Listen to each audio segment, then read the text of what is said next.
اعوذ باللہ من الشیطان الرجیم بسم اللہ الرحمن الرحیم ولو شاء اللہ ما اشرکوا وما جعلناک علیہم حفیظا وما انت علیہم بوکیل صدق اللہ العظیم رب اشرح لی صدری ویسر لی امری واحلل عقدۃ من لسانی یفقہوا قولی واجعل لی وزیرا من اہلی آمین یا رب العالمین۔ فرمایا اور اگر اللہ تعالیٰ کو منظور ہوتا تو یہ شرک نہ کرتے، اور ہم نے آپ کو ان کا نگران نہیں بنایا اور نہ آپ ان پر مختار ہیں۔ اس نقطے کی وضاحت پہلے بھی کی جا چکی ہے کہ اللہ کی مشیت اور چیز ہے اور اس کی رضا، اور اس کی رضا تو اسی میں ہے کہ اس کے ساتھ شرک نہ کیا جائے۔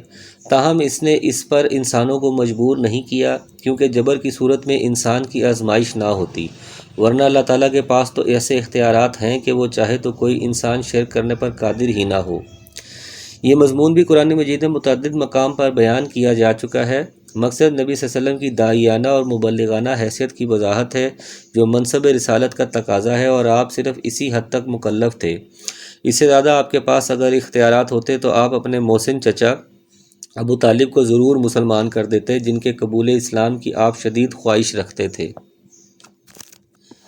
وَلَا تَسُبُّوا الَّذِينَ يَدْعُونَ مِن دُونِ اللَّهِ فَيَسُبُّوا اللَّهَ عَدْوًا بِغَيْرِ عِلْمٍ كَذَلِكَ زَيَّنَّا لِكُلِّ أُمَّةٍ عَمَلَهُمْ ثُمَّ إِلَىٰ رَبِّهِمْ مَرْجِعُهُمْ فَيُنَبِّئُهُم بِمَا كَانُوا يَعْمَلُونَ۔ فرمایا گالی مت دو ان کو جن کی یہ لوگ اللہ تعالیٰ کو چھوڑ کر عبادت کرتے ہیں، کیونکہ پھر وہ براہ اہل حد سے گزر کر اللہ تعالیٰ کی شان میں گستاخی کریں گے۔ ہم نے اسی طرح ہر طریقہ والوں کو ان کا عمل برغوب بنا رکھا ہے، پھر اپنے رب ہی کے پاس ان کو جانا ہے، سو وہ ان کو بتلا دے گا جو کچھ بھی وہ کیا کرتے تھے۔ یہ صد ذریعہ کے اس اصول پر مبنی ہے کہ اگر ایک مباح کام اس سے بھی زیادہ بڑی خرابی کا سبب بنتا ہو تو وہاں اس مباح کام کا ترک راجی اور بہتر ہے۔ اسی طرح نبی صلی اللہ علیہ وسلم نے بھی فرمایا ہے کہ تم کسی کے ماں باپ کو گالی مت دو، کہ اس طرح تم خود اپنے والدین کے لیے گالی کا سبب بن جاؤ گے۔ امام شوکانی لکھتے ہیں یہ آیت سد ذرائع کے لیے اصیل ہے۔ وَأَقْسَمُوا بِاللَّهِ جَهْدَ أَيْمَانِهِمْ لَئِنْ جَاءَتْهُمْ آيَةٌ لَيُؤْمِنَنَّ بِهَا قُلْ إِنَّمَا الْآيَاتُ عِندَ اللَّهِ وَمَا يُشْعِرُكُمْ أَنَّهَا إِذَا جَاءَتْ لَا يُؤْمِنُونَ۔ اور فرمایا ان لوگوں نے قسموں میں بڑا زور لگا کر اللہ تعالیٰ کی قسم کھائی کہ اگر ان کے پاس کوئی نشانی آ جائے تو وہ ضرور اس پر ایمان لے آئیں گے۔ آپ فرما دیجئے کہ نشانیاں سب اللہ کے قبضہ میں ہیں، اور تم کو اس کی کیا خبر کہ وہ نشانیاں جس وقت آئیں گی تب یہ لوگوں کا ایمان نہیں لانے کا فائدہ نہیں ہوگا۔ جہد ایمانہم ایو خلفوا ایمان معقدہ، بڑی تاکید سے قسمیں کھائیں گے، یعنی کوئی بڑا معجزہ جو ان کی خواہش کے مطابق ہو، جیسے عصائے موسیٰ علیہ السلام، احیائے موتیٰ اور ناقہ ثمود وغیرہ جیسا۔ ان کا یہ مطالبہ خرق عادت، طعنت و عناد کے طور پر ہے، طلب ہدایت کی نیت سے نہیں ہے۔ تاہم ان نشانیوں کا ظہور تمام تر اللہ کے اختیار میں ہے، وہ چاہے تو ان کا مطالبہ پورا کر دے۔ بعض مرسل روایات میں ہے کہ کفار مکہ نے مطالبہ کیا تھا کہ صفا پہاڑ سونے کا بنا دیا جائے تو وہ ایمان لے آئیں گے، جس پر جبرائیل علیہ السلام نے آ کر کہا کہ اگر اس کے بعد بھی یہ ایمان نہ لائے تو پھر انہیں ہلاک کر دیا جائے گا، جسے نبی صلی اللہ علیہ وسلم نے پسند نہیں فرمایا۔ وَنُقَلِّبُ أَفْئِدَتَهُمْ وَأَبْصَارَهُمْ كَمَا لَمْ يُؤْمِنُوا بِهِ أَوَّلَ مَرَّةٍ وَنَذَرُهُمْ فِي طُغْيَانِهِمْ يَعْمَهُونَ۔ اور ہم بھی ان کے دلوں کو اور ان کی نگاہوں کو پھیر دیں گے جیسا کہ یہ لوگ اس پر پہلی دفعہ ایمان نہیں لائے، اور ہم ان کو ان کی سرکشی میں حیران رہنے دیں گے۔ اس کا مطلب ہے کہ جب پہلی مرتبہ ایمان نہیں لائے تو اس کا وبال ان پر اس طرح پڑا کہ آئندہ بھی ان کے ایمان لانے کا امکان ختم ہو گیا۔ وَلَوْ أَنَّنَا نَزَّلْنَا عَلَيْهِمُ الْمَلَائِكَةَ وَكَلَمَهُمُ الْمَوْتَى وَحَشَرْنَا عَلَيْهِمْ كُلَّ شَيْءٍ قُبُلًا مَا كَانُوا لِيُؤْمِنُوا إِلَّا أَن يَشَاءَ اللَّهُ وَلَٰكِنَّ أَكْثَرَهُمْ يَجْهَلُونَ۔ فرمایا اگر ہم نے ان کے پاس فرشتوں کو بھیج دیا اور ان سے مردے باتیں کرنے لگے، اور ہم تمام موجودات کو ان کے پاس ان کی آنکھوں کے روبرو لا کر جمع کر دیتے، تب بھی یہ لوگ ہرگز ایمان نہ لاتے۔ ہاں اگر اللہ ہی چاہے تو اور بات ہے، لیکن ان میں زیادہ تر جہالت کی باتیں کرتے ہیں۔ جیسا کہ وہ بار بار اس کا مطالبہ نبی اکرم صلی اللہ علیہ وسلم سے کرتے تھے، نبی اکرم صلی اللہ علیہ وسلم کی رسالت کی تصدیق کر دیتے۔ دوسرا مفہوم اس کا یہ بیان کیا گیا کہ جو نشانیاں وہ طلب کرتے ہیں وہ سب ان کے روبرو پیش کر دیتے، اور ایک مفہوم یہ بھی بیان کیا گیا کہ ہر چیز جمع ہو کر گروہ در گروہ یہ گواہی دے کہ پیغمبروں کا سلسلہ برحق ہے، تو ان تمام نشانیوں اور مطالبوں کے پورا کر دینے کے باوجود یہ ایمان لانے والے ہرگز نہیں ہوں گے، مگر جس کو اللہ چاہے۔ اسی مفہوم کی آیت ہے ان الذین حقت علیہم کلمۃ ربک لا یؤمنون، یہاں سے لے کے ولو جاءتہم کل آیۃ حتی یروا العذاب العلیم، سورہ یونس۔ جس پر تیرے رب کی بات ثابت ہو گئی وہ ایمان نہیں لائیں گے اگرچہ ان کے پاس ہر قسم کی نشانی آ جائے، یہاں تک کہ وہ دردناک عذاب دیکھ لیں۔ یہ جہالت کی باتیں ہی ان کے اور حق کے قبول کرنے کے درمیان حائل ہیں۔ اگر جہالت کا پردہ اٹھ جائے تو شاید حق ان کی سمجھ میں آ جائے اور پھر اللہ کی مشیت سے حق کو اپنا بھی لیں۔ وَقَذَلِكَ جَعَلْنَا لِكُلِّ نَبِيٍّ عَدُوًّا شَيَاطِينَ الْإِنسِ وَالْجِنِّ يُوحِي بَعْضُهُمْ إِلَى بَعْضٍ زُخْرُفَ الْقَوْلِ غُرُورًا وَلَوْ شَاءَ رَبُّكَ مَا فَعَلُوهُ فَذَرْهُمْ وَمَا يَفْتَرُونَ۔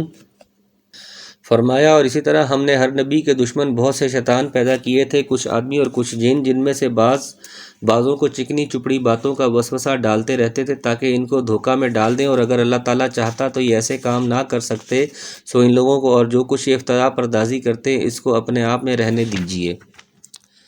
یہ وہی بات ہے جو مختلف انداز میں رسول اللہ صلی اللہ علیہ وسلم کی تسلی کے لیے فرمائی گئی کہ آپ سے پہلے جتنے بھی انبیاء گزرے ان کی تکذیب کی گئی، انہیں ایذائیں دی گئیں وغیرہ وغیرہ۔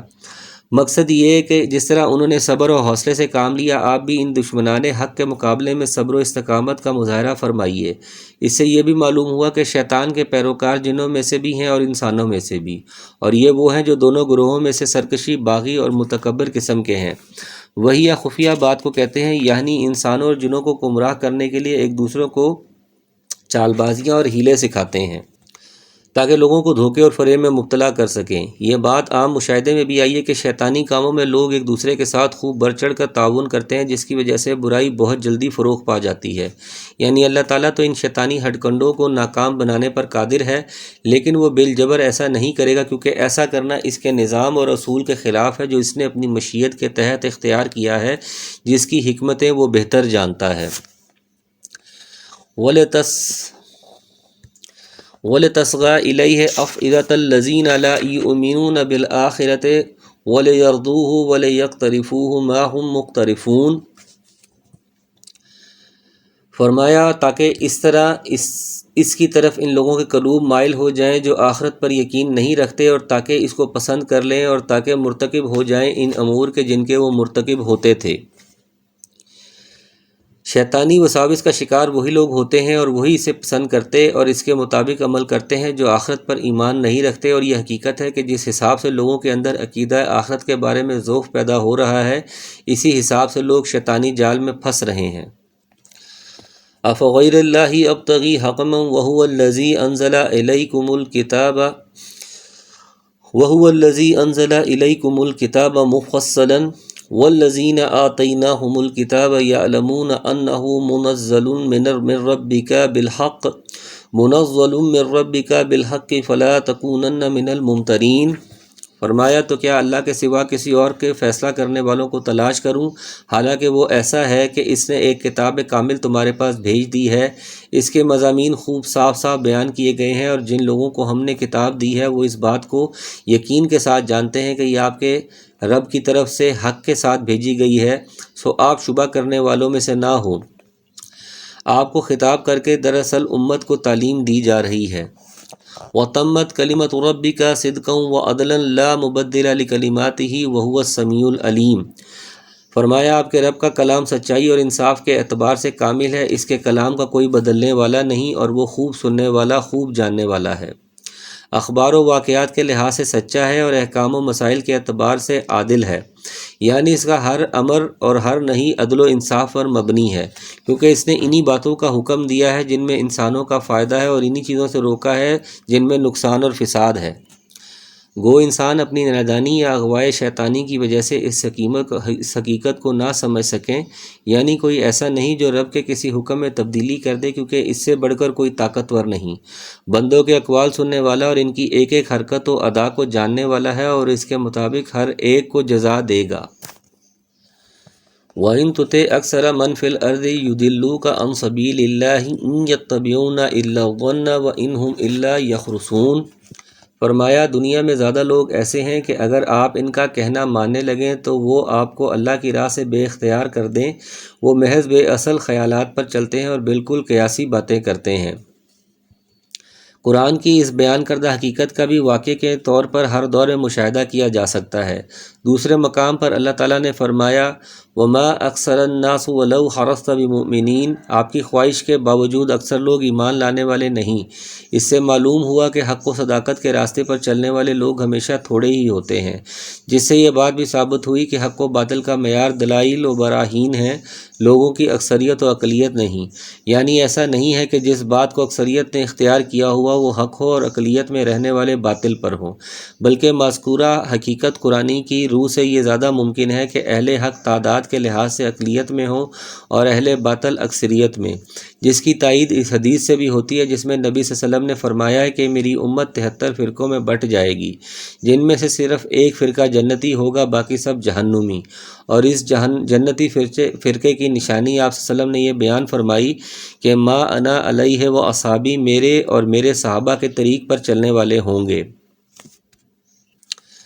ان ربک هو اعلم من یضل عن سبیلہ وہو اعلم بالمہتدین۔ فرمایا بالیقین آپ کا رب ان کو خوب جانتا ہے جو اس کی راہ سے بے راہ ہو جائیں، اور وہ ان کو خوب جانتا ہے جو اس کی راہ پر چلتے ہیں۔ فَقُلُوا مِمَّا ذُكِّرُوا اسْمَ اللَّهِ عَلَيْهِ إِن كُنتُم بِآيَاتِهِ مُؤْمِنِينَ۔ فرمایا جو جس جانور پر اللہ تعالیٰ کا نام لیا جائے اس میں سے کھاؤ اگر تم اس کے احکام پر ایمان رکھتے ہو، یعنی جس جانور پر شکار کرتے وقت یا ذبح یا نہر کرتے وقت اللہ کا نام لیا جائے اسے کھا لو، بشرطے کہ وہ ان جانوروں میں سے ہو جن کا کھانا مباح ہے۔ اس کا مطلب یہ ہوا کہ جس جانور پر عمدن ان موقعوں پر اللہ کا نام نہ لیا جائے وہ حلال و طیب نہیں۔ البتہ اس سے ایسی صورت مستثنیٰ ہے کہ جس میں یہ التباس ہو کہ ذبح کے وقت ذبح کرنے والے نے اللہ کا نام لیا یا نہیں۔ اس میں حکم یہ ہے کہ اللہ کا نام لے کر اسے کھا لو۔ حدیث میں آتا ہے کہ حضرت عائشہ رضی اللہ عنہا نے رسول اللہ صلی اللہ علیہ وسلم سے پوچھا کہ کچھ لوگ ہمارے پاس گوشت لے کر آتے ہیں، اس سے مراد وہ اعرابی تھے جو نئے نئے مسلمان ہوئے تھے اور اسلامی تعلیم و تربیت سے پوری طرح بہرہ ور بھی نہیں تھے، ہم نہیں جانتے کہ انہوں نے اللہ کا نام لیا یا نہیں۔ آپ صلی اللہ علیہ وسلم نے فرمایا سمعوا علیہ انتم وکلوا، تم اللہ کا نام لے کر اسے کھا لو، یعنی التباس شبہ کی صورت میں یہ رخصت موجود ہے۔ اس کا مطلب یہ نہیں ہے کہ ہر قسم کا جانور کا گوشت بسم اللہ پڑھ لینے سے حلال ہو جائے گا۔ اس سے زیادہ یہ بات ثابت ہوتی ہے کہ مسلمانوں کی منڈیوں اور دکانوں پر ملنے والا گوشت حلال ہے، ہاں اگر کسی کو وہم اور التباس ہو تو وہ کھاتے وقت بسم اللہ پڑھ لے۔ وَمَا لَكُمْ أَلَّا تَأْكُلُوا مِمَّا ذُكِرَ اسْمُ اللَّهِ عَلَيْهِ وَقَدْ فَصَّلَ لَكُم مَّا حَرَّمَ عَلَيْكُمْ إِلَّا مَا اضْطُرِرْتُمْ إِلَيْهِ وَإِنَّ كَثِيرًا لَيُضِلُّونَ بِأَهْوَائِهِمْ بِغَيْرِ عِلْمٍ إِنَّ رَبَّكَ هُوَ أَعْلَمُ بِالْمُعْتَدِينَ۔ فرمایا آخر کیا وجہ ہے کہ تم ایسے جانور میں سے نہ کھاؤ جس پر اللہ کا نام لیا گیا ہو، حالانکہ اللہ تعالیٰ نے ان سب جانوروں کی تفصیل بتا دی ہے جن کو تم پر حرام کیا گیا ہے، مگر وہ بھی جب تم کو سخت ضرورت پڑ جائے تو حلال ہے۔ اور یہ یقینی بات ہے کہ بہت سے آدمی اپنے خیالات پر بلا کسی صنعت کے گمراہ کرتے ہیں، اس میں کوئی شبہ نہیں کہ اللہ تعالیٰ حد سے نکل جانے والوں کو خوب جانتا ہے، جس کی تفصیل اسی صورت میں آگے آ رہی ہے۔ اس کے علاوہ بھی اور صورتوں نیز احادیث میں محرمات کی تفصیل بیان کر دی گئی ہے، ان کے علاوہ باقی حلال ہیں، اور حرام جانور بھی عند الاضطرار صد رموع کی حد تک جائز ہیں۔ وَذَرَوْا ظَاهِرَ الْإِثْمِ وَبَاطِنَهُ إِنَّ الَّذِينَ يَكْسِبُونَ الْإِثْمَ سَيَجْزَوْنَ بِمَا كَانُوا يَقْتَرِفُونَ۔ فرمایا تم ظاہری گناہ کو بھی چھوڑ دو اور باطنی گناہ کو بھی چھوڑ دو، بلا شبہ جو لوگ گناہ کرتے ہیں ان کو ان کے کیے کی سزا ملے گی۔ وَلَا تَأْكُلُوا مِمَّا لَمْ يُذْكَرِ اسْمُ اللَّهِ عَلَيْهِ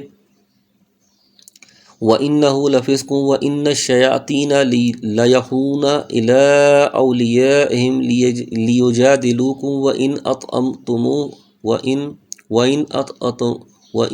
أَطَعْتُمُوهُمْ إِنَّكُمْ لَمُشْرِكُونَ۔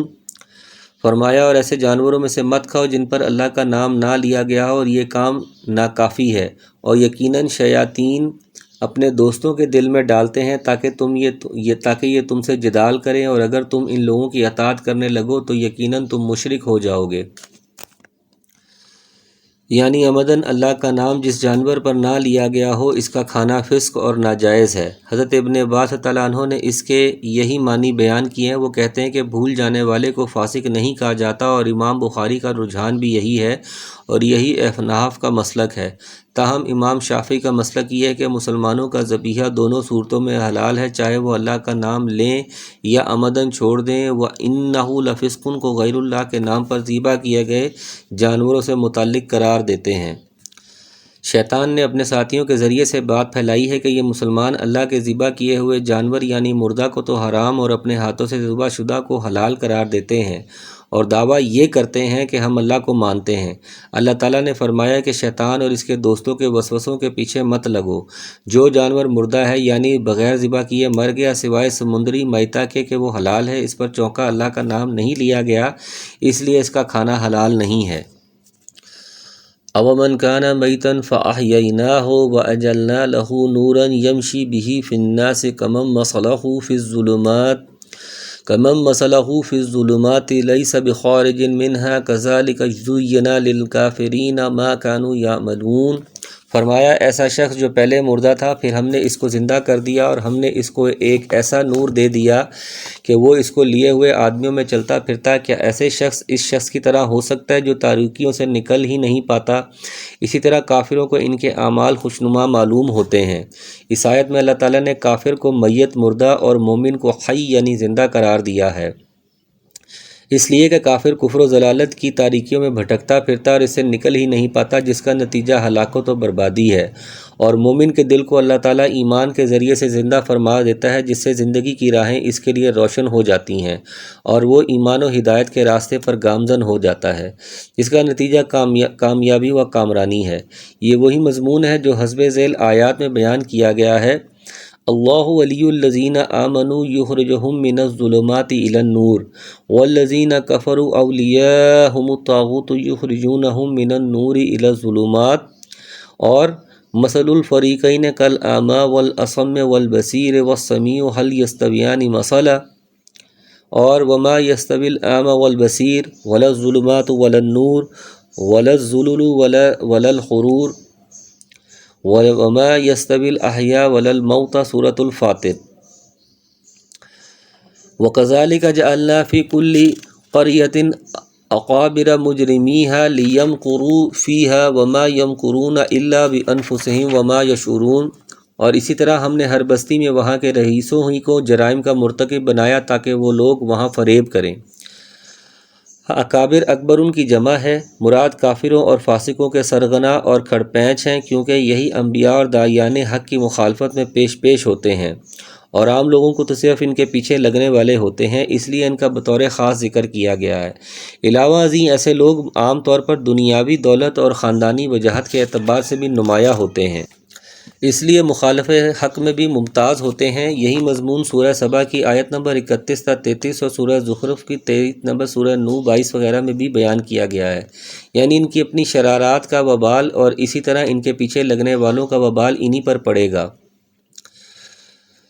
وَإِذَا جَاءَتْهُمْ آيَةٌ قَالُوا لَن نُّؤْمِنَ حَتَّىٰ نُؤْتَىٰ مِثْلَ مَا أُوتِيَ رُسُلُ اللَّهِ اللَّهُ أَعْلَمُ حَيْثُ يَجْعَلُ رِسَالَتَهُ سَيُصِيبُ الَّذِينَ أَجْرَمُوا صِغَارٌ عِندَ اللَّهِ وَعَذَابٌ شَدِيدٌ بِمَا كَانُوا يَمْكُرُونَ، اور فرمایا جب ان کو کوئی آیت پہنچتی ہے تو یوں کہتے ہیں کہ ہم ہرگز ایمان نہ لائیں گے جب تک کہ ہم کو بھی ایسی ہی چیز نہ دی جائے جو اللہ کے رسولوں کو دی گئی۔ اس موقع کو تو اللہ ہی خوب جانتا ہے کہ کہاں وہ اپنی پیغمبری رکھے۔ عنقریب ان لوگوں کو جنہوں نے جرم کیا اللہ کے پاس پہنچ کر ذلت پہنچے گی، اور ان کی شرارتوں کے مقابلے میں سزائے سخت دی جائے گی۔ یعنی ان کے پاس بھی فرشتے وہی لے کر آئیں اور ان کے سروں پر بھی نبوت اور رسالت کا تاج رکھا جائے، یعنی یہ فیصلہ کرنا کہ کسی کو نبی بنایا جائے یہ تو اللہ ہی کا کام ہے، کیونکہ وہی ہر بات کی حکمت و مصلحت کو جانتا ہے اور اسے ہی معلوم ہے کہ کون اس نسب کا اہل ہے۔ مکہ کا کوئی چودھری و رئیس یا جناب عبداللہ و حضرت آمنہ کا در یتیم۔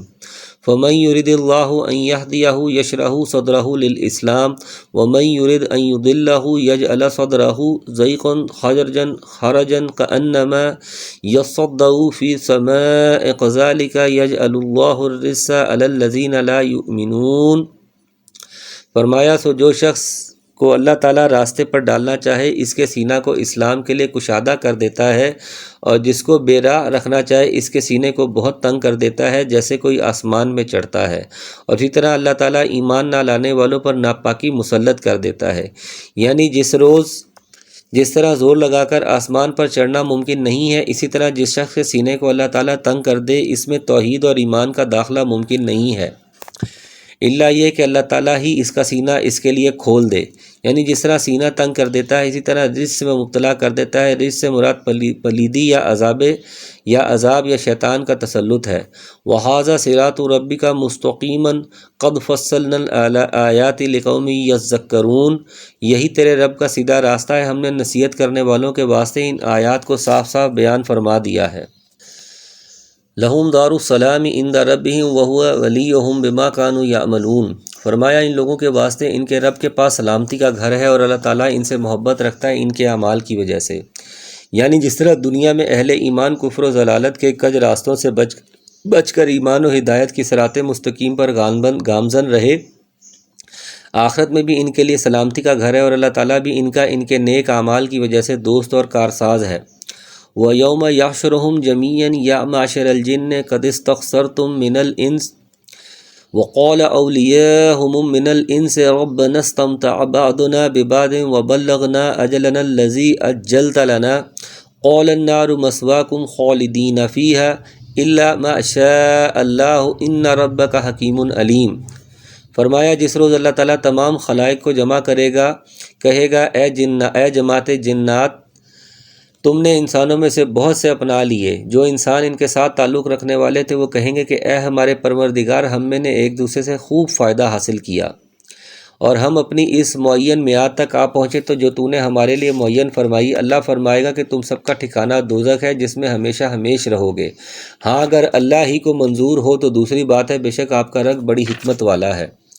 انسانوں کی ایک بہت بڑی تعداد کو تم نے گمراہ کر کے پیروکار بنا لیا، جس طرح اللہ تعالیٰ نے سورہ یاسین میں فرمایا، اے بنی آدم، کیا میں نے تمہیں خبردار نہیں کر دیا تھا کہ تم شیطان کی پوجا مت کرنا، وہ تمہارا کھلا دشمن ہے، اور یہ کہ تم صرف میری عبادت کرنا، یہی سیدھا راستہ ہے، اور اس شیطان نے تمہاری ایک بہت بڑی تعداد کو گمراہ کر دیا، کیا پس تم نہیں سمجھتے؟ جنوں اور انسانوں نے ایک دوسرے سے کیا فائدہ حاصل کیا، اس کے دو مفہوم بیان کیے گئے ہیں۔ جنوں کا انسانوں سے فائدہ اٹھانا ہے، ان کو اپنا پیروکار بنا کر ان سے تلذذ حاصل کرنا ہے، اور انسانوں کا جنوں سے فائدہ اٹھانا یہ ہے کہ شیطانوں نے گناہوں کو ان کے لیے خوبصورت بنا دیا جسے انہوں نے قبول کیا اور گناہوں کی لذت میں پھنسے رہے۔ دوسرا مفہوم یہ ہے کہ انسان ان غیبی خبروں کی تصدیق کرتے رہے جو یہ شیاطین و جنات کی طرف سے کہانت کے طور پر پھیلائی جاتی تھی۔ یہ گویا جنات نے انسانوں کو بے وقوف بنا کر فائدہ اٹھایا، اور انسانوں کا فائدہ اٹھانا یہ ہے کہ انسان جنات کی بیان کردہ جھوٹی یا اٹکل پچو باتوں سے لطف اندوز ہوتے اور کاہن قسم کے لوگ ان سے دنیاوی مفادات حاصل کرتے رہے۔ یعنی قیامت واقعہ ہو گئی جسے ہم دنیا میں نہیں مانتے تھے، اس کے جواب میں اللہ تعالیٰ فرمائے گا کہ اب جہنم تمہارا دائمی ٹھکانہ ہے، اور اللہ کی مشیت کفار کے لیے جہنم کا دائمی عذاب ہی ہے، جس کی اس نے بار بار قرآن کریم میں وضاحت کی ہے۔ بنابراین اس سے کسی کو مغالطے کا شکار نہیں ہونا چاہیے، کیونکہ یہ استثناء اللہ تعالیٰ کے مطلق ارادے کے بیان کے لیے ہے جسے کسی چیز کے ساتھ مقید نہیں کیا جا سکتا۔ اس لیے اگر وہ کفار کو جہنم سے نکالنا چاہے تو نکال سکتا ہے، اس سے نہ وہ عاجز ہے نہ کوئی دوسرا روکنے والا ہے۔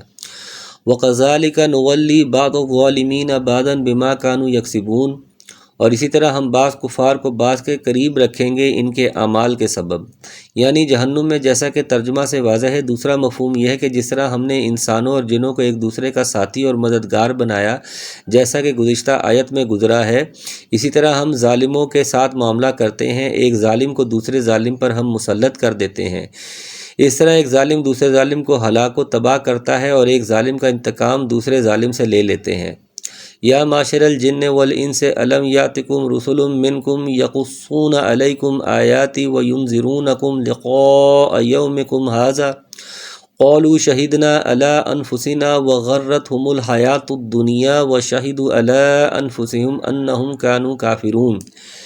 فرمایا اے جنات اور انسانوں کی جماعت، کیا تمہارے پاس تم میں سے ہی پیغمبر نہیں آئے تھے جو تم سے میرے احکام بیان فرماتے اور تم کو اس دن کے، آج کے دن کی خبر دیتے؟ وہ سب عرض کریں گے کہ ہم اپنے اوپر اقرار کرتے ہیں اور ان کو دنیاوی زندگی نے بھول میں ڈالے رکھا، اور یہ لوگ اقرار کرنے والے ہوں گے کہ وہ کافر تھے۔ رسالت و نبوت کے معاملات میں جنات انسانوں کے ہی تابع ہیں، ورنہ جنات میں الگ نبی نہیں آئے۔ البتہ رسولوں کا پیغام پہنچانے والے اور منذرین جنات میں ہوتے رہے ہیں جو اپنی قوموں کے جنوں کو اللہ کی طرف دعوت دیتے رہے ہیں۔ لیکن ایک خیال یہ بھی ہے کہ چونکہ جنات کا وجود انسانوں کے پہلے سے ہی ہے، تو ان کی ہدایت کے لیے انہی میں سے کوئی نبی آیا ہوگا۔ پھر آدم علیہ السلام کے وجود کے بعد ہو سکتا ہے وہ انسانی نبیوں کے تابع رہے ہوں۔ البتہ نبی کریم صلی اللہ علیہ وسلم کی رسالت بہرحال تمام جن و انس کے لیے ہے، اس میں کوئی شبہ نہیں۔ میدان حشر میں کافر مختلف پینترے بدلیں گے، کبھی اپنے مشرک ہونے کا انکار کریں گے اور کبھی اقرار کیے بغیر چارہ نہیں ہوگا، جیسے یہاں ان کا اقرار نقل کیا گیا ہے۔ ذالک ان لم یکن ربک مہلک القری بظلمہم واہلھا غافلون۔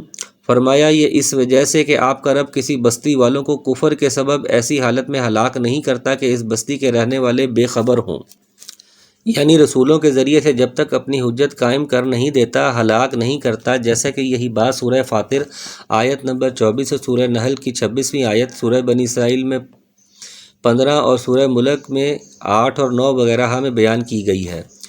وَلِكُلٍّ دَرَجَاتٌ مِّمَّا عَمِلُوا وَمَا رَبُّكَ بِفَاعِلٍ عَمَّا يَعْمَلُونَ۔ فرمایا ہر ایک کے لیے ان کے اعمال کے سبب درجے ملیں گے اور آپ کا رب ان کے اعمال سے بے خبر نہیں ہے، یعنی ہر انسان اور جن کے ان کے باہمی درجات میں اعمال کے مطابق فرق و تفاوت ہوگا۔ اس سے یہ بھی معلوم ہوا کہ جنات بھی انسانوں کی طرح جنتی اور جہنمی ہوں گے۔ وَرَبُّكَ الْغَنِيُّ ذُو الرَّحْمَةِ إِن يَشَاء يُذْهِبْكُمْ وَيَسْتَخْلِفْ مِن بَعْدِكُم مَّا يَشَاءُ كَمَا أَنشَأَكُم مِّن ذُرِّيَّةِ قَوْمٍ آخَرِينَ۔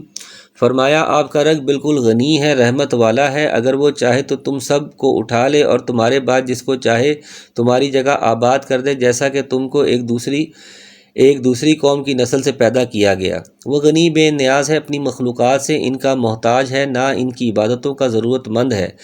ان کا ایمان ان کے لیے نفع مند ہے، نہ اس کا کفر ان کے لیے ضرر رساں، لیکن اس شان غنا کے ساتھ وہ اپنی مخلوق کے لیے رحیم بھی ہے۔ اس کی بے نیازی اور اپنی مخلوق پر رحمت کرنے میں مانع نہیں ہے۔ یہ اس کی بے پناہ قوت اور غیر محدود قدرت کا اظہار ہے۔ جس طرح پچھلی کئی قوموں کو اس نے حرف غلط کی طرح مٹا دیا اور ان کی جگہ نئی قوموں کو اٹھا کھڑا کیا، وہ اب بھی اس بات پر قادر ہے کہ جب چاہے تمہیں نیست و نابود کر دے اور تمہاری جگہ ایسی قوم پیدا کر دے جو تم جیسی نہ ہو۔ ملاحظہ ہو سورہ فاطر اور سورہ محمد۔ انما توعدون لآت وما انتم بمعجزین۔ جس چیز کا تم سے وعدہ کیا جاتا ہے وہ بے شک آنے والی چیز ہے اور تم عاجز نہیں کر سکتے۔ اس سے مراد قیامت ہے اور تم عاجز نہیں کر سکتے، اس کا مطلب یہ ہے کہ وہ تمہیں دوبارہ پیدا کرنے پر قادر ہے، چاہے تم مٹی میں مل کر ریزہ ہو چکے ہو۔ قال یا قوم اعملوا علی مکانتکم انی عامل فسوف تعلمون من تکون لہ عاقبۃ الدار انہ لا یفلح الظالمون۔ فرمایا آپ یہ فرما دیجئے کہ اے میری قوم تم اپنی حالت پر عمل کرتے رہو، میں بھی عمل کروں گا۔ یہ کفر اور معصیت پر قائم رہنے کی اجازت نہیں ہے بلکہ سخت وعید ہے، جیسے کہ اگلے الفاظ سے بھی واضح ہے۔ سو اب جلد ہی تم کو معلوم ہو جاتا ہے کہ اس عالم کا انجام کار کس کے لیے نافع ہوگا۔ یہ یقینی بات ہے کہ حق تلفی کرنے والوں کو کبھی فلاح نہ ہوگی۔ جس طرح دوسرے مقام پر فرمایا وَقُلْ لِلَّذِينَ لَا يُؤْمِنُونَ اعْمَلُوا عَلَىٰ مَكَانَتِكُمْ إِنَّا عَامِلُونَ وَانْتَظِرُوا إِنَّا مُنْتَظِرُونَ سورہ ہود، جو ایمان نہیں لاتے ان سے کہہ دیجئے کہ تم اپنی جگہ عمل کیے جاؤ، ہم بھی عمل کرتے ہیں، اور انتظار کرو، ہم بھی منتظر ہیں۔ جیسا کہ تھوڑے ہی عرصے کے بعد اللہ تعالیٰ نے اپنا یہ وعدہ سچا کر دکھایا۔ 8 ہجری میں مکہ فتح ہو گیا، اور اس کے فتح کے بعد عرب قبائل جوک در جوک مسلمان ہونا شروع ہو گئے، اور پورا جزیرہ عرب مسلمانوں کے زیر نگیں آ گیا، اور یہ دائرہ پھر پھیلتا اور بڑھتا ہی چلا گیا۔ وَجَعَلُوا لِلَّهِ مِمَّا ذَرَأَ مِنَ الْحَرْثِ وَالْأَنْعَامِ نَصِيبًا فَقَالُوا هَذَا لِلَّهِ بِزَعْمِهِمْ وَهَذَا لِشُرَكَائِنَا فَمَا كَانَ لِشُرَكَائِهِمْ فَلَا يَصِلُ إِلَى اللَّهِ وَمَا كَانَ لِلَّهِ فَهُوَ يَصِلُ إِلَى شُرَكَائِهِمْ سَاءَ مَا يَحْكُمُونَ۔ فرمایا اللہ تعالیٰ نے جو کھیتی اور مواشی پیدا کیے، ان لوگوں نے ان میں سے کچھ حصہ اللہ کا مقرر کیا، اور بذام خود کہتے ہیں کہ یہ تو اللہ کا ہے اور یہ ہمارے معبودان کا۔ پھر جو چیز ان کے معبودان کی ہوتی وہ تو اللہ تعالیٰ کی طرف نہیں پہنچتی، اور جو اللہ کی ہوتی وہ ان کے معبودوں کی طرف پہنچ جاتی ہے۔ کیا ہی برا فیصلہ کرتے ہیں۔ اس آیت میں مشرکین کے اس عقیدہ و عمل کا ایک نمونہ بتلایا گیا ہے جو انہوں نے اپنے طور پر گھڑ رکھے تھے۔ وہ زمینی پیداوار اور مال مویشی میں سے کچھ حصہ اللہ کے لیے اور کچھ اپنے خود ساختہ معبودان کے لیے قرار کر لیتے۔ اللہ کے حصے کو مہمانوں، فقراء اور صلہ رحمی پر خرچ کرتے، اور بتوں کے حصے کو بتوں کے مجاورین ان کی ضروریات پر خرچ کرتے۔ اگر بتوں کے مقرر حصے میں توقع کے مطابق پیداوار نہ ہوتی تو اللہ کے حصے میں نکال کر ان میں شامل کر دیتے، اور اس کے برعکس معاملہ ہوتا تو بتوں کے حصے میں سے نہ نکالتے اور کہتے کہ اللہ تو غنی ہے، یعنی کہ اللہ کے حصے میں کمی کی صورت میں بتوں کے مقررہ حصے میں سے تو صدقات و خیرات نہ کرتے۔ ہاں اگر بتوں کے مقررہ حصے میں کمی ایجاد ہو جاتی تو وہ اللہ کے مقررہ حصے سے لے کر بتوں کے مسالے اور ضروریات پر خرچ کر لیتے، یعنی اللہ کے مقابلے میں بتوں کی عظمت اور ان کا خوف ان کے دلوں میں زیادہ تھا، جس کا مشاہدہ آج کے مشرکین کے رویے سے بھی کیا جا سکتا ہے۔ وَكَذَلِكَ زَيَّنَ لِكَثِيرٍ مِّنَ الْمُشْرِكِينَ قَتْلَ أَوْلَادِهِمْ، اور اس طرح بہت سے مشرکین کے خیال میں ان کے معبودوں نے ان کی اولاد کے قتل کرنے کو مستحسن بنا رکھا ہے۔ وَكَذَلِكَ زَيَّنَ لِكَثِيرٍ مِّنَ الْمُشْرِكِينَ قَتْلَ أَوْلَادِهِمْ شُرَكَاؤُهُمْ لِيَرْدُوهُمْ وَلِيَلْبِسُوا عَلَيْهِمْ دِينَهُمْ وَلَوْ شَاءَ اللَّهُ مَا فَعَلُوهُ فَذَرْهُمْ وَمَا يَفْتَرُونَ، تاکہ وہ ان کو برباد کریں اور تاکہ وہ ان کے دین کو ان پر مشتبہ کر دیں، اور اگر اللہ کو منظور ہوتا تو یہ ایسا کام نہ کرتے، تو آپ ان کو ان کے جو غلط باتیں ہیں بتا دیجئے، یعنی یوں ہی رہنے دیجئے۔ یہ اشارہ ان کے بچیوں کے زندہ درگور کر دینے یا بتوں کی بھیٹ چڑھا دینے کی طرف، یعنی ان کے دین میں شرک کی آمیزش کر دیں، یعنی اللہ تعالیٰ اپنے اختیارات اور قدرت سے ان کے ارادہ و اختیار کی آزادی کو سلب کر لیتا تو پھر یقیناً یہ وہ کام نہ کرتے جو مذکور ہوئے، لیکن ایسا کرنا چونکہ جبر ہوتا جس میں انسان کی آزمائش نہیں ہو سکتی، جبکہ اللہ تعالیٰ انسان کو ارادہ و اختیار کی آزادی دے کر آزمانا چاہتا ہے، اس لیے اللہ تبارک و تعالیٰ نے جبر نہیں فرمایا۔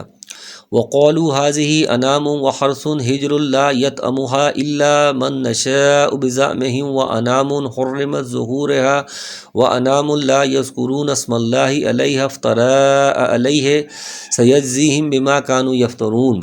فرمایا وہ اپنے خیال میں یہ بھی کہتے ہیں کہ یہ کچھ مویشی ہیں اور کھیت ہیں جن کا استعمال ہر شخص کو جائز نہیں، ان کو کوئی نہیں کھا سکتا سوائے ان کے جن کو ہم چاہیں، اور مویشی ہیں جن پر سواری یا بار برداری حرام کر دی گئی، اور کچھ مویشی ہیں جن پر یہ لوگ اللہ تعالیٰ کا نام نہیں لیتے، محض اللہ پر افطرا باندھنے کے طور پر، ابھی اللہ تعالیٰ کو ان کے افطرا کی سزا دیے دیتا ہے۔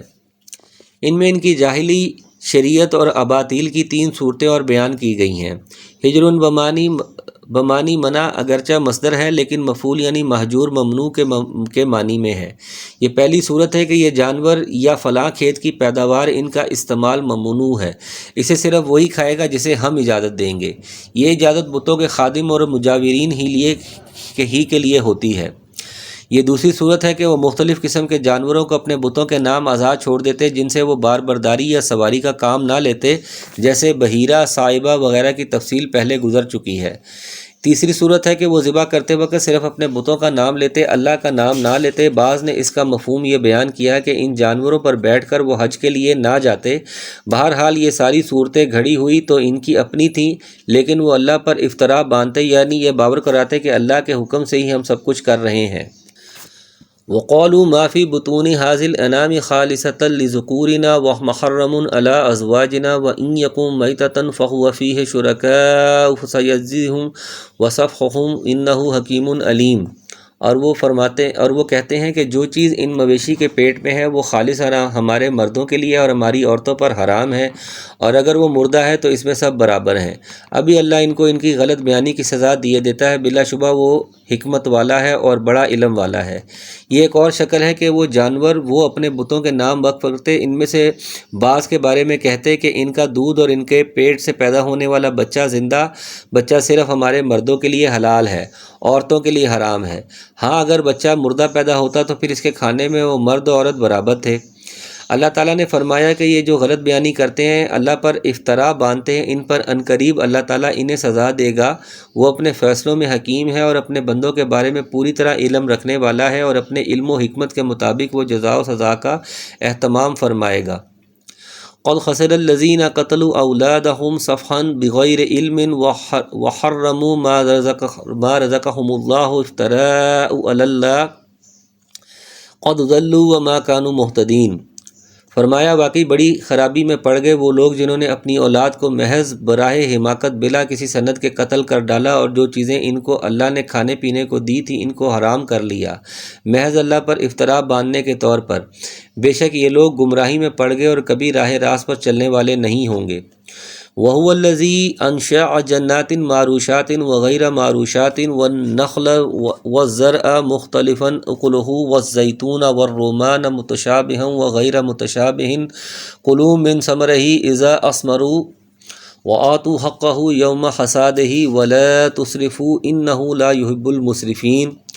فرمایا وہی ہے جس نے باغات پیدا کیے اور جو ٹٹیوں پر چڑھائے جاتے ہیں اور جو ٹٹیوں پر نہیں چڑھائے جاتے، اور کھجور کے درخت اور کھیتے جن میں کھانے کی مختلف چیزیں طور کی جاتی ہیں۔ معروشات کا مادہ عرش سے ہے جس کے معنی بلند کرنے اور اٹھانے کے ہیں۔ مراد معروشات سے بعض درختوں کی وہ بیلیں ہیں جو ٹٹیوں، چھپروں، منڈیروں وغیرہ پر چڑھائی جاتی ہیں، جیسے انگور اور بعض ترکاریوں کی بیلیں ہیں۔ اور غیر معروشات وہ درخت ہیں جن کی بیلیں اوپر نہیں چڑھائی جاتی بلکہ زمین پر ہی پھیلتی ہیں، جیسے خربوزہ، تربوز وغیرہ کی بیلیں، یا وہ تنے دار درخت جو بیل کی شکل میں نہیں ہوتے۔ یہ تمام بیلیں درخت اور کھجور کے درخت اور کھیتیاں جن کے ذائقے ایک دوسرے سے مختلف ہوتے ہیں، اور زیتون و انار ان سب کا پیدا کرنے والا اللہ ہے۔ وَالزَّيْتُونَ وَالرُّمَّانَ مُتَشَابِهًا وَغَيْرَ مُتَشَابِهٍ، یعنی زیتون اور انار جو باہم ایک دوسرے کے متشابہ بھی ہیں اور ایک دوسرے کے مشابہ بھی نہیں ہوتے۔ ان سب کے پھلوں میں سے کھاؤ جب وہ نکل آئے، اور اس میں سے جو حق واجب ہے وہ اس کے کاٹنے کے دن دیا کرو، اور حد سے مت گزرو، یقیناً وہ حد سے گزرنے والوں کو پسند نہیں فرماتا۔ اس کے لیے دیکھیے آیت نمبر 99 کا حاشیہ، یعنی جب کھیتی سے غلہ کاٹ کر صاف کر لو اور پھل درختوں سے توڑ لو تو اس کا حق ادا کرو۔ اس حق سے مراد بعض علماء کے نزدیک نفلی صدقہ ہے، اور بعض کے نزدیک صدقہ واجبہ یعنی عشر 10واں حصہ اگر زمین بارانی ہو، یا نصف عشر یعنی 20واں حصہ اگر زمین کنویں، ٹیوب ویل یا نہری پانی سے سیراب کی جاتی ہو۔ صدقہ خیرات میں بھی حد سے تجاوز نہ کرو، ایسا نہ ہو کہ کل کو تم ضرورت مند ہو جاؤ۔ بعض کہتے ہیں اس کا تعلق حکام سے ہے، یعنی صدقات و زکوٰۃ کی وصولی میں حد سے تجاوز نہ کرو۔ اور امام ابن کثیر فرماتے ہیں کہ سیاق آیت کی روح سے زیادہ صحیح یہ بات لگتی ہے کھانے میں اسراف مت کرو، کیونکہ بسیار خوری عقل اور جسم دونوں کے لیے مضر ہے۔ اسراف کے یہ سارے ہی مفہوم اپنی اپنی جگہ درست ہیں، اس لیے سارے ہی مفہوم مراد ہو سکتے ہیں۔ دوسرے مقامات پر اللہ تعالیٰ نے کھانے پینے میں بھی اسراف سے منع فرمایا، جس سے واضح ہے کہ کھانے پینے میں بھی اعتدال بہت ضروری ہے، اور اس سے تجاوز اللہ کی نافرمانی ہے۔ آج کل مسلمانوں نے اس اسراف کو اپنی عمارت کے اظہار کی علامت بنا لیا ہے۔ فَإِنَّا لِلَّهِ وَإِنَّا إِلَيْهِ رَاجِعُونَ۔ اسراف کسی چیز میں بھی پسند نہیں ہے، صدقہ خیرات دینے میں نہ کسی اور چیز میں، ہر چیز میں اعتدال اور میانہ روی مطلوب و محبوب ہے، اور اسی کی تاکید کی گئی ہے۔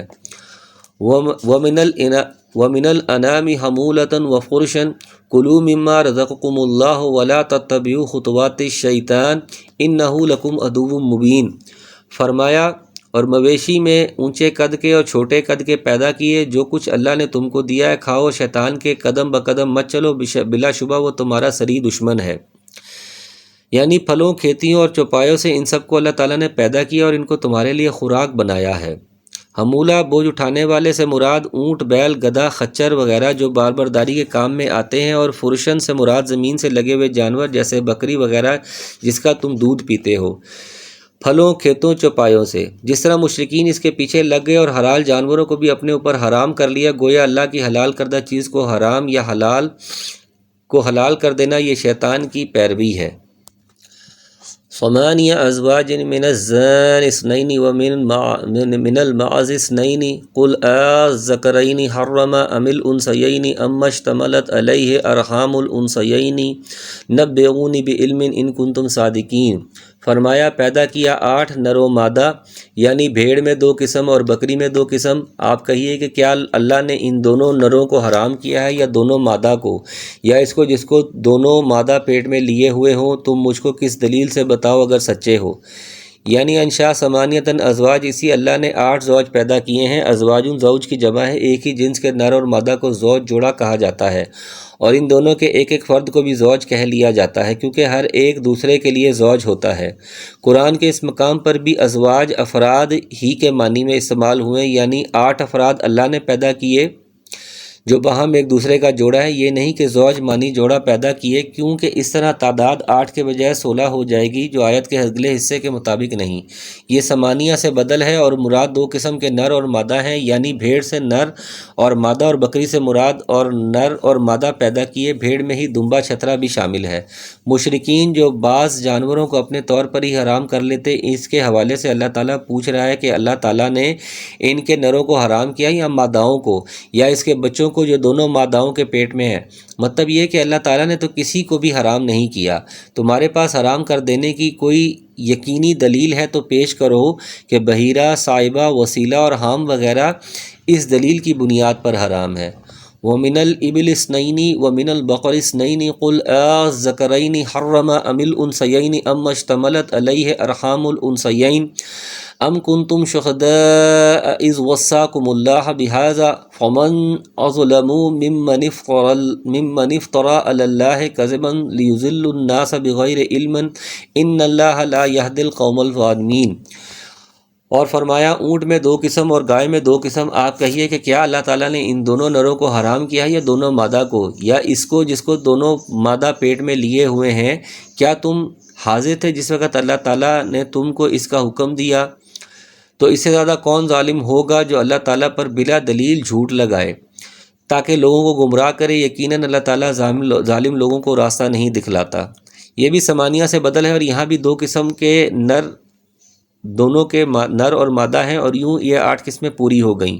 یعنی تم جو بعض جانوروں کو حرام قرار دیتے ہو، کیا جب اللہ تعالیٰ نے ان کی حرمت کا حکم دیا تو تم اس کے پاس موجود تھے؟ مطلب یہ کہ اللہ تعالیٰ نے تو ان کی حرمت کا کوئی حکم دیا ہی نہیں، یہ سب تمہارا افتراء اور اللہ پر جھوٹ باندھنے کے مترادف ہے، یعنی یہی سب سے بڑا ظلم ہے۔ حدیث میں آتا ہے کہ نبی صلی اللہ علیہ وسلم نے فرمایا کہ میں نے عمرو بن لہی کو جہنم میں اپنی انتڑیاں کھینچتے ہوئے دیکھا۔ اس نے سب سے پہلے بتوں کے نام پر وسیلہ اور حام وغیرہ جانور چھوڑنے کا سلسلہ شروع کیا تھا۔ امام ابن کثیر فرماتے ہیں کہ عمرو بن لہی خزاع قبیلے کے سرداروں میں سے تھا جو جرہم قبیلے کے بعد خانہ کعبہ کا والی بنا تھا۔ اس نے سب سے پہلے دین ابراہیمی میں تبدیلی کی اور حجاز میں بت قائم کر کے لوگوں کو ان کی عبادت کرنے کی دعوت دی اور مشرکانہ رسمیں جاری کی۔ بہرحال مقصود آیت یہ ہے کہ اللہ تعالیٰ نے مذکورہ 8 قسم کے جانور پیدا کر کے بندوں پر احسان فرمایا ہے۔ ان میں سے بعض جانوروں کو اپنی طرف سے حرام کر لینا اللہ کے احسان کو رد کرنا بھی ہے اور شرک کا ارتکاب بھی ہے۔ قُل لَا أَجِدُ فِي مَا أُوحِيَ إِلَيَّ مُحَرَّمًا عَلَىٰ طَاعِمٍ يَطْعَمُهُ إِلَّا أَن يَكُونَ مَيْتَةً أَوْ دَمًا مَّفْصُوحًا أَوْ لَحْمَ خِنزِيرٍ فَإِنَّهُ رِجْسٌ أَوْ فِسْقًا أُحِلَّ لِغَيْرِ اللَّهِ بِهِ فَمَنِ اضْطُرَّ غَيْرَ بَاغٍ وَلَا عَادٍ فَإِنَّ رَبَّكَ غَفُورٌ رَحِيمٌ۔ فرما دیجئے کہ جو کچھ احکام بذریعہ وحی میرے پاس آئے، ان میں تو میں کوئی حرام نہیں پاتا کسی کھانے والے کے لیے جو اس کو کھائے، مگر یہ کہ وہ مردار ہو یا کہ بہتا ہوا خون یا خنزیر کا گوشت ہو کیونکہ وہ بالکل ناپاک ہے، یا جو شرک کا ذریعہ ہو کہ غیر اللہ کے نام کے لیے نامزد کر دیا گیا ہو، اور پھر جو شخص مجبور ہو جائے بشرطے کہ نہ تو طالب لذت ہو نہ تجاوز کرنے والا ہو، تو واقعی آپ کا رب غفور و رحیم ہے۔ اس آیت میں جن 4 محرمات کا ذکر ہے اس کی ضروری تفصیل سورہ بقرہ 173 کے حاشیے میں گزر چکی ہے۔ یہاں یہ نقطہ مزید قابل وضاحت ہے کہ ان 4 محرمات کا ذکر کلمہ حصر سے کیا گیا، جس سے ظاہر یہ معلوم ہوتا ہے کہ ان 4 قسموں کے علاوہ باقی تمام جانور حلال ہیں، جبکہ واقعہ یہ ہے کہ ان 4 کے علاوہ اور جانور بھی شریعت میں حرام ہیں۔ پھر یہاں حصر کیوں کیا گیا؟ بات دراصل یہ ہے کہ اس سے قبل مشرکین کے جاہلانہ طریقوں اور ان کے رد کا بیان چلا آ رہا ہے۔ انہی میں بعض جانوروں کا بھی ذکر آیا ہے جو انہوں نے اپنے طور پر حرام کر رکھے تھے۔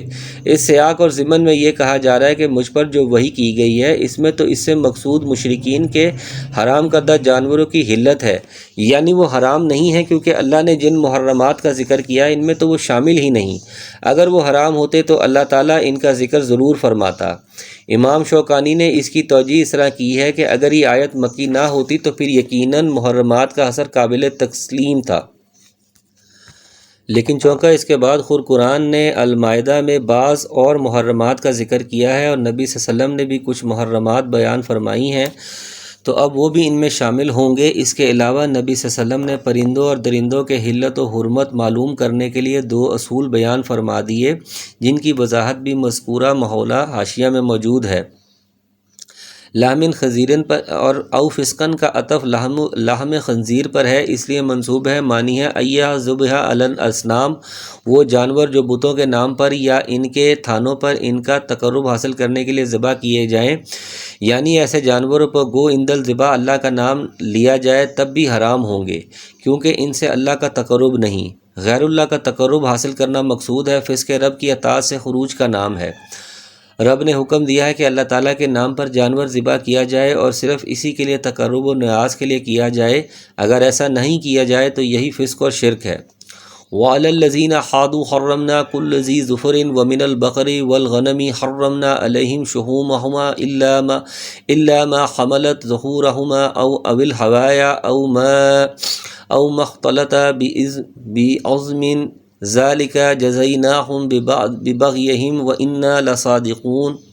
فرمایا اور یہود پر ہم نے تمام ناخن والے جانور حرام کر دیے تھے، اور گائے اور بکری میں سے ان دونوں کی چربیاں ان پر ہم نے حرام کر دی تھیں، مگر وہ جو ان کی پشت پر یا انتڑیوں میں لگی ہوں یا جو ہڈی سے ملی ہوں، ان کی شرارت کے سبب ہم نے ان کو یہ سزا دی اور ہم یقیناً سچے ہیں۔ ناخن والے جانور سے مراد ہاتھ والے جانور ہیں جن کی انگلیاں پھٹی ہوئی یقیناً جدا جدا نہ ہوں، جیسے اونٹ، شتر مرغ، بطخ، قوس، گائے اور بکری وغیرہ۔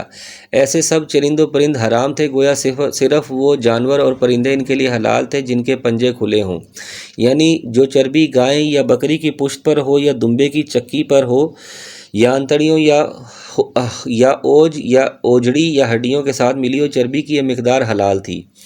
یہ چیزیں ہم نے بطور سزا ان پر حرام کی تھیں، یعنی یہود کا یہ دعویٰ صحیح نہیں کہ یہ چیزیں حضرت یعقوب علیہ السلام نے اپنے اوپر حرام کی ہوئی تھی اور ہم تو ان کے اتباع میں ان کو حرام سمجھتے ہیں۔ اس کا مطلب یہ ہے کہ یہود یقیناً اپنے مذکورہ دعوے میں جھوٹے ہیں۔ وَإِن كَذَّبُوكَ فَقُلْ رَبُّكُمْ ذُو الرَّحْمَةِ وَاسِعَةٍ وَلَا يُرَدُّ بَأْسُهُ عَنِ الْقَوْمِ الْمُجْرِمِينَ۔ پھر اگر یہ آپ کو کاذب کہیں تو آپ فرما دیجئے کہ تمہارا رب بڑی وسعت رحمت والا اور اس کا عذاب مجرم لوگوں سے نہ ٹلے گا، اس لیے تکذیب کے باوجود عذاب دینے میں جلدی نہیں کرتا، یعنی مہلت دینے کا مطلب ہمیشہ کے لیے عذاب الہی سے محفوظ ہونا نہیں ہے، وہ جب بھی عذاب دینے کا فیصلہ کرے گا تو پھر اسے کوئی ٹال نہیں سکے گا۔ سَيَقُولُ الَّذِينَ أَشْرَكُوا لَوْ شَاءَ اللَّهُ مَا أَشْرَكْنَا وَلَا آبَاؤُنَا وَلَا حَرَّمْنَا مِنْ شَيْءٍ كَذَلِكَ كَذَّبَ الَّذِينَ مِنْ قَبْلِهِمْ حَتَّى ذَاقُوا بَأْسَنَا قُلْ هَلْ عِندَكُمْ مِنْ عِلْمٍ فَتُخْرِجُوهُ لَنَا إِنْ تَتَّبِعُونَ إِلَّا الظَّنَّ وَإِنْ أَنْتُمْ إِلَّا تَخْرُصُونَ۔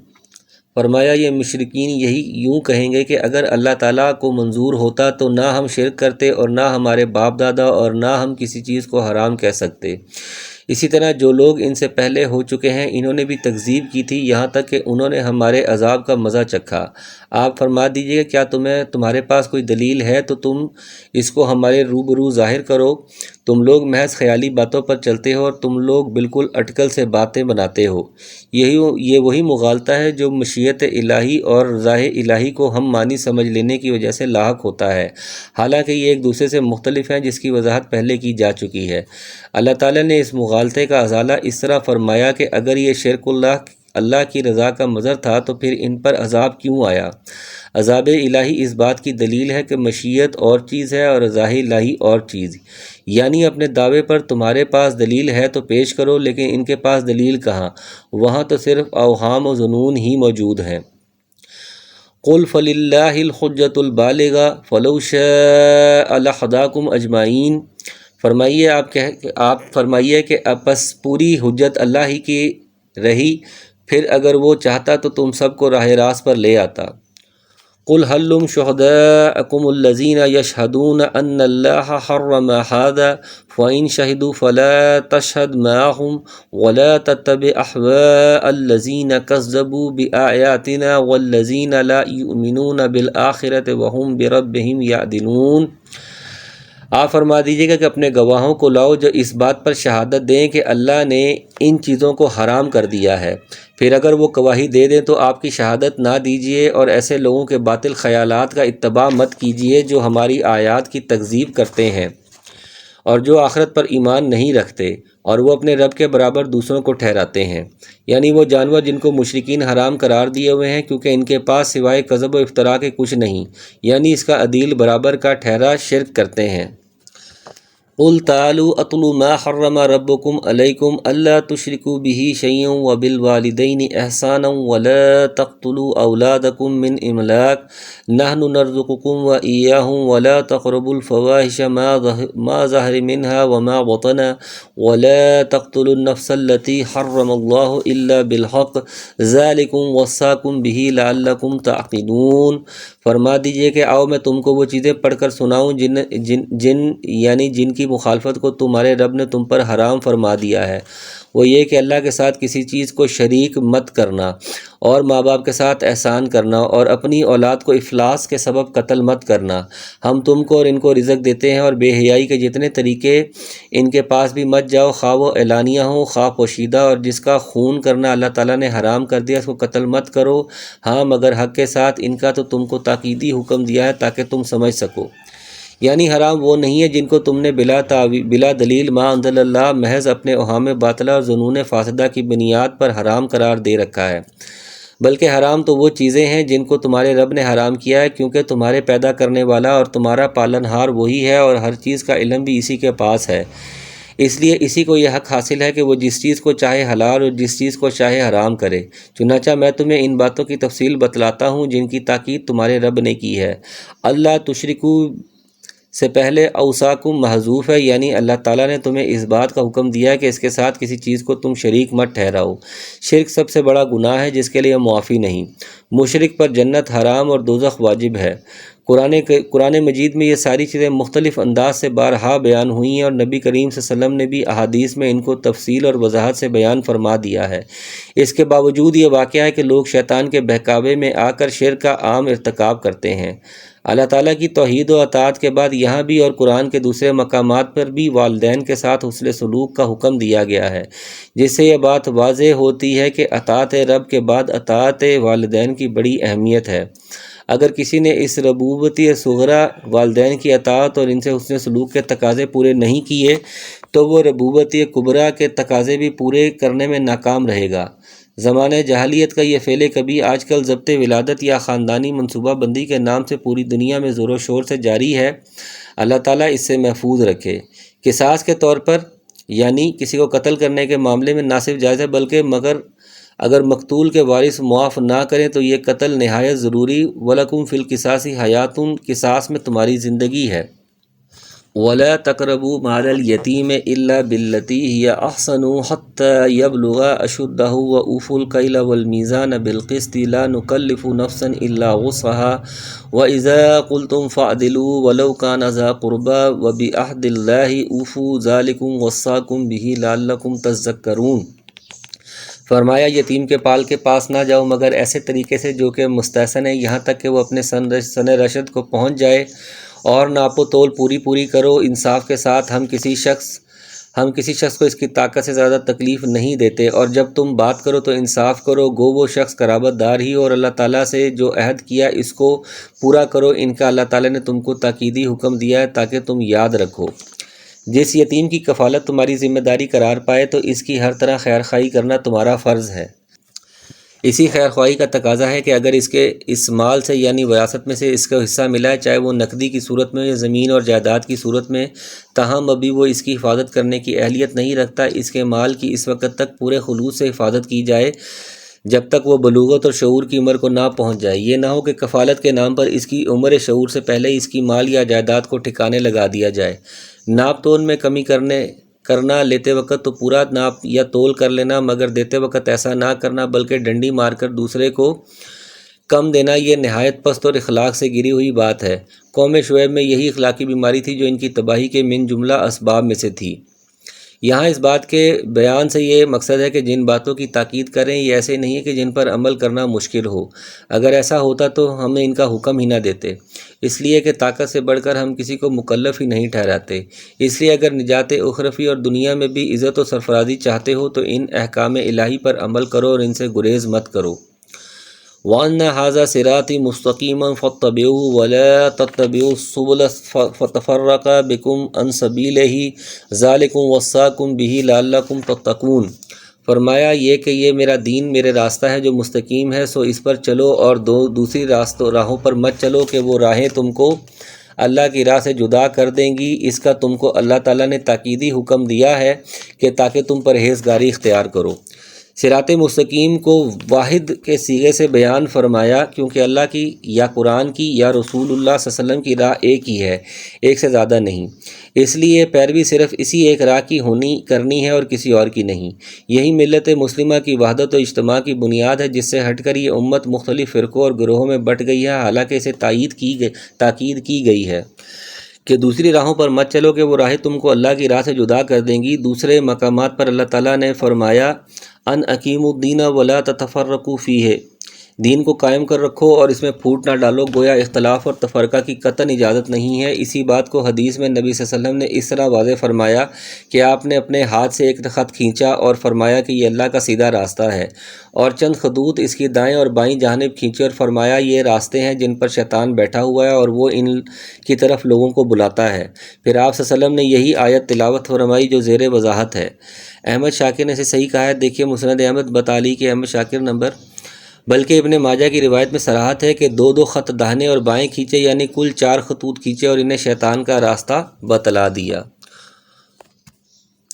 ثم آتینا موسیٰ الکتاب تماما الذی احسن وتفصیلا لکل شیء وہدی ورحمۃ لعلہم بلقاء ربہم یؤمنون۔ پھر ہم نے موسیٰ علیہ السلام کو کتاب دی تھی جس سے اچھی طرح عمل کرنے والوں پر نعمت پوری ہو اور سب احکام کی تفصیل ہو جائے اور رہنمائی ہو اور رحمت ہو، تاکہ وہ لوگ اپنے رب کے ملنے پر یقین دلائیں۔ قرآن کریم کا یہ اسلوب ہے کہ جو متعدد جگہ دہرایا گیا ہے کہ جہاں قرآن کا ذکر ہوتا ہے تو وہاں تورات کا، اور وہاں تورات کا ذکر ہو وہاں قرآن کا بھی ذکر کر دیا جاتا ہے۔ اس کی متعدد مثالیں حافظ ابن کثیر نے نقل کی ہیں۔ اسی اسلوب کے مطابق یہاں تورات کا اور اس کے وصف کا بیان ہے کہ وہ اپنے دور کی ایک جامع کتاب تھی جس میں ان کی دینی ضروریات کی تمام باتیں تفصیل سے بیان کی گئی تھیں اور وہ ہدایت اور رحمت کا باعث تھیں۔ وَهَذَا كِتَابٌ أَنزَلْنَاهُ مُبَارَكٌ فَاتَّبِعُوهُ وَاتَّقُوا لَعَلَّكُمْ تُرْحَمُونَ۔ اور فرمایا یہ ایک کتاب ہے جس کو ہم نے بھیجا بڑی خیر و برکت والی، سو اس کا اتباع کرو اور ڈرو تاکہ تم پر رحمت ہو۔ اس سے مراد قرآن مجید ہے جس میں دین اور دنیا کی برکتیں اور بھلائیاں ہیں۔ ان تقولوا انما انزل الكتاب على طائفتين من قبلنا وان كنا عن دراستهم لغافلين۔ فرمایا کہیں تم لوگ یوں نہ کہو کہ کتاب تو صرف ہم سے پہلے جو 2 فرقے تھی ان پر نازل تھی، اور ہم ان کے پڑھنے پڑھانے سے محض بے خبر تھے۔ یعنی یہ قرآن اس لیے اتارا تاکہ تم یہ نہ کہو دو فرقوں سے مراد یہود و نصارہ ہیں، اس لیے کہ وہ ہماری زبان میں نہ تھی، چنانچہ اس عذر کو قرآن عربی میں اتار کر ختم کر دی۔ او تقولوا لو ان انزل علينا الكتاب عليك الكتاب لكنا اهدى منهم فقد جاءكم بينة من ربكم وهدى ورحمة فمن اظلم ممن كذب بآيات الله وصدف عنها سنجزي الذين يصدفون عن آياتنا سوء العذاب بما كانوا يصدفون۔ یا یوں نہ کہو کہ اگر ہم پر کوئی کتاب نازل ہوتی تو ہم ان سے بھی زیادہ راہ راست پر ہوتے۔ سو اب تمہارے پاس تمہارے رب کے پاس سے ایک کتاب واضح رہنمائی کا ذریعہ اور رحمت آ چکی ہے، اب اس شخص سے زیادہ ظالم کون ہوگا جو ہماری ان آیات کو جھوٹا بتلائے اور اس سے روکے۔ ہم جلد ہی ان لوگوں کو جو کہ ہماری آیات سے روکتے ہیں ان کے اس روکنے کے سبب سخت سزا دیں گے۔ گویا یہ عذر بھی تم نہیں کر سکتے، یعنی کتاب ہدایت اور رحمت کے نزول کے بعد اب جو شخص ہدایت اسلام کا راستہ اختیار کر کے رحمت الہی کا مستحق نہیں بنتا بلکہ تکذیب و اعراض کا راستہ اپناتا ہے تو اس سے بڑھ کر ظالم کون ہے۔ صدفہ کے معنی اعراض کرنے کے بھی کیے گئے ہیں اور دوسروں کو روکنے کی بھی۔ حل ينظرون الا ان تاتيهم الملائکۃ او یاتی ربک او یاتی بعض آیات ربک یوم یاتی بعض آیات ربک لا ينفع نفسا انما نحا لم تکن آمنت من قبل او کسبت فی ایمانہم خیرا قل انتظروا انا منتظرون۔ فرمایا کیا یہ لوگ صرف اس امر کے منتظر ہیں کہ ان کے پاس فرشتے آ جائیں یا ان کے پاس آپ کا رب آئے یا آپ کے رب کی کوئی بڑی نشانی آ جائے؟ جس روز آپ کے رب کی کوئی بڑی نشانی آ پہنچے کسی ایسے شخص کا ایمان اس کے کام نہ آئے گا جو پہلے سے ایمان نہیں رکھتا یا اس نے اپنے ایمان میں کوئی نیک عمل نہ کیا، اور فرما دیجئے کہ تم منتظر ہو ہم بھی منتظر ہیں۔ قرآن مجید کے نزول اور حضرت محمد مصطفیٰ صلی اللہ علیہ وسلم کی رسالت کے بغیر کے ذریعے سے ہم نے حجت قائم کر دی ہے۔ اب بھی اگر یہ اپنی گمراہی سے باز نہیں آتے تو کہ یا اس بات کے منتظر ہیں کہ ان کے پاس فرشتے آ جائیں، یعنی ان کی روحیں قبض کرنے کے لیے اس وقت یہ ایمان لائیں گے، یا آپ کا رب ان کے پاس آئے یعنی قیامت برپا ہو جائے اور وہ اللہ کے روبرو پیش کیے جائیں، اس وقت یہ ایمان لائیں گے، یا آپ کے رب کی کوئی بڑی نشانی آ جائے جیسے قیامت کے قریب سورج مشرق کے بجائے مغرب سے طلوع ہوگا، اس قسم کی بڑی نشانی دیکھ کر یہ ایمان لائیں گے۔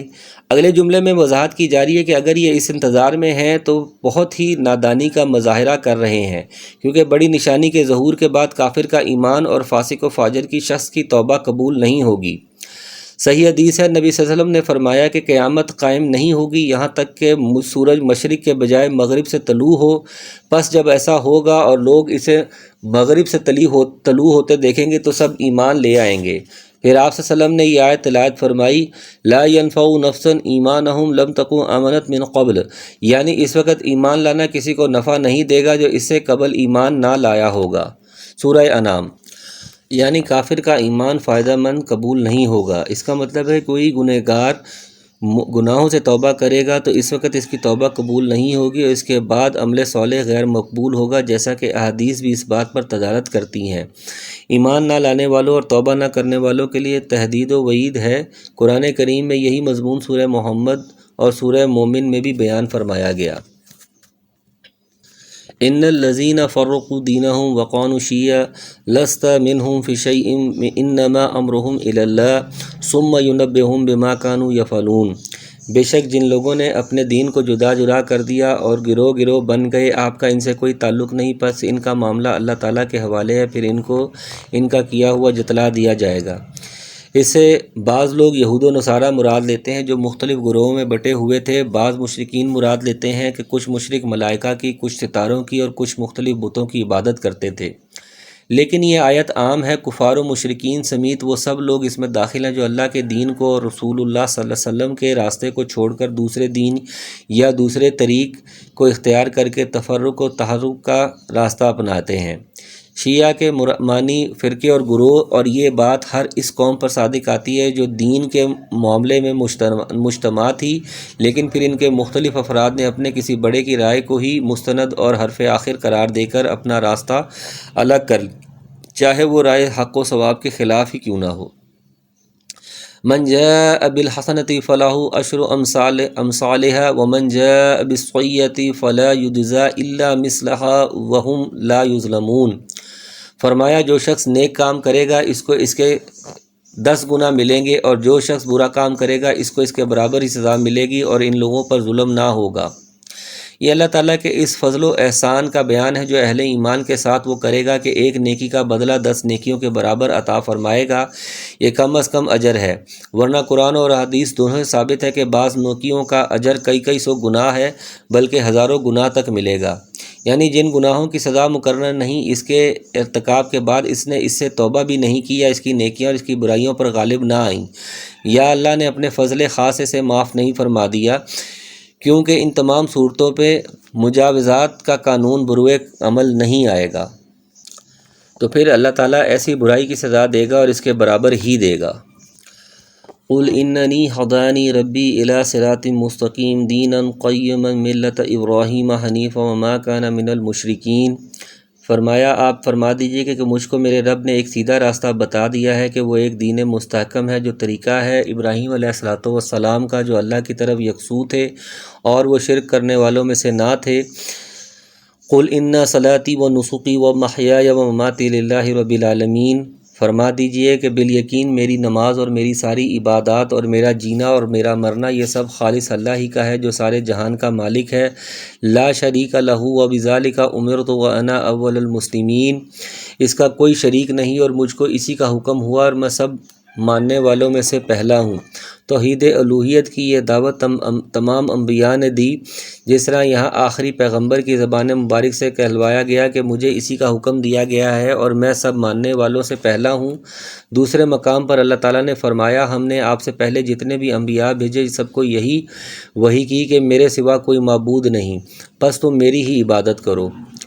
چنانچہ حضرت نوح علیہ السلام نے بھی یہ اعلان فرمایا وَأُمِرْتُ أَنْ أَكُونَ مِنَ الْمُسْلِمِينَ۔ حضرت ابراہیم علیہ السلام کے بارے میں آتا ہے کہ جب اللہ تعالیٰ نے انہیں کہا کہ اسلم، فرما بردار ہو جا، تو انہوں نے فرمایا اسلمت لرب العالمین، میں رب العالمین کے لیے مسلمان یعنی فرما بردار ہو گیا۔ ابراہیم علیہ السلام و یعقوب علیہ السلام نے اپنی اولاد کو وصیت فرمائی فَلَا تَمُوتُنَّ إِلَّا وَأَنْتُمْ مُسْلِمُونَ، تمہیں موت اسلام پر آنی چاہیے۔ یوسف علیہ السلام نے دعا فرمائی توفنی مسلمن، مجھے اسلام کی حالت میں دنیا سے اٹھانا۔ موسیٰ علیہ السلام نے اپنی قوم سے فرمایا فَعَلَيْهِ تَوَكَّلُوا إِن كُنتُم مسلمین یعنی اگر تم مسلمان ہو تو اسی اللہ پر بھروسہ کرو۔ حضرت عیسیٰ علیہ السلام کے حواریوں نے کہا وَأَشْهَدُ بِأَنَّنَا مُسْلِمُونَ۔ اسی طرح اور بھی تمام انبیاء اور ان کے مخلص پیروکاروں نے اسی اسلام کو اپنایا جس میں توحید الوہیت کو بنیادی حیثیت حاصل تھی، گو بعض شرعی احکام ایک دوسرے سے مختلف تھے۔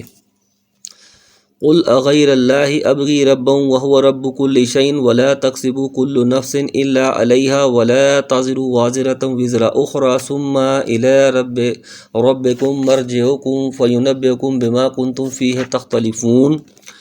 فرمایا آپ فرما دیجئے کہ کیا میں اللہ کے سوا کسی اور کو رب بنانے کے لیے تلاش کروں، حالانکہ وہ مالک ہے ہر چیز کا، اور جو شخص بھی کوئی عمل کرتا ہے وہ اسی پر رہتا ہے اور کوئی کسی دوسرے کا بوجھ نہ اٹھائے گا۔ یہاں رب سے مراد وہی الہ ماننا ہے جس کا انکار مشرکین کرتے رہے ہیں اور جو اس کی ربوبیت کا تقاضا ہے، لیکن مشرکین اس کی ربوبیت کو تو مانتے تھے اور اس میں کسی کو شریک نہیں گردانتے تھے، لیکن اس کی الوہیت میں شریک ٹھہراتے تھے۔ یعنی اللہ تعالیٰ عدل و انصاف کا پورا اہتمام فرمائے گا اور جس نے اچھا یا برا جو کچھ کیا ہوگا اس کے مطابق جزا و سزا دے گا، نیکی پر اچھی جزا اور بدی پر سزا دے گا، اور ایک کا بوجھ دوسرے پر نہیں ڈالے گا۔ اس لیے اگر تم اس دعوت توحید کو نہیں مانتے جو تمام انبیاء کی مشترکہ دعوت رہی ہے تو تم اپنا کام کیے جاؤ، ہم اپنا کیے جاتے ہیں، قیامت والے دن اللہ کی بارگاہ میں ہی تمہارا فیصلہ ہوگا۔ وَهُوَ الَّذِي جَعَلَكُمْ خَلَائِفَ الْأَرْضِ وَرَفَعَ بَعْضَكُمْ فَوْقَ بَعْضٍ دَرَجَاتٍ لِيَبْلُوَكُمْ فِي مَا آتَاكُمْ إِنَّ رَبَّكَ سَرِيعُ الْعِقَابِ وَإِنَّهُ لَغَفُورٌ رَحِيمٌ۔ صدق اللہ العظیم۔ اور وہ ایسا ہے جس نے تم کو زمین میں خلیفہ بنایا اور ایک کا دوسرے پر رتبہ بڑھایا تاکہ تم کو آزمائے ان چیزوں میں جو تم کو دی ہیں۔ بالیقین آپ کا رب جلد سزا دینے والا ہے اور بالیقین وہ واقعی بڑی مغفرت کرنے والا، مہربانی کرنے والا ہے۔ یعنی حکمران بنا کر اختیارات سے نوازا، یا ایک دوسرے کے بعد دوسرے کو اس کا وارث خلیفہ بنایا، یعنی فقر و غنا، علم و جہل، صحت اور بیماری، جس کو جو کچھ دیا ہے اسی میں اس کی آزمائش موجود ہے۔ اللہ تبارک و تعالی ہم سب کو قرآن پر عمل کرنے کی توفیق نازل عطا فرمائے۔ وآخر دعوانا الحمد للہ رب العالمین۔ صدق اللہ العظیم، صلی اللہ علیہ وسلم۔